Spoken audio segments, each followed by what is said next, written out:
Welcome to the Rim Break Rodeo. We hope this video helps. In this video, I will explain how to remove a Ford Ranger front bumper. First, gather your essential tools, including a ratchet, appropriate sockets, and a trim removal tool. Always ensure your Ford Ranger is safely parked on a level surface with the engine off and the parking brake engaged. Before proceeding, carefully disconnect any fog light wiring or other electrical connections that might be attached to the bumper assembly. This initial preparation ensures a smooth and safe removal process. Next, you'll need to gain access to some hidden fasteners. Begin by removing the screws that secure the fender liners, allowing you to pull them back and expose additional bolts. Then, carefully detach the grille by releasing its clips and screws.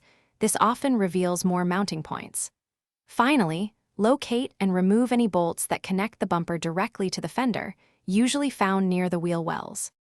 Now, let's focus on the main bumper attachment points.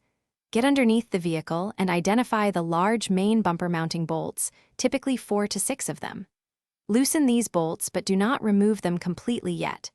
It's crucial to support the bumper securely, perhaps with a jack or a helper, before removing the final fasteners. Once all bolts are out, carefully pull the bumper straight off the vehicle's frame. After successfully removing the bumper, take a moment to inspect the vehicle's frame for any damage or remaining components that might need attention.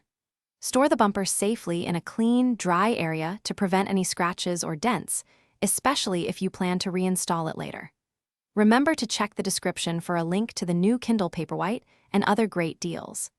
This ensures your vehicle is ready for its next steps, whether that's repair or an upgrade. Thanks for watching. Consider subscribing if we helped you.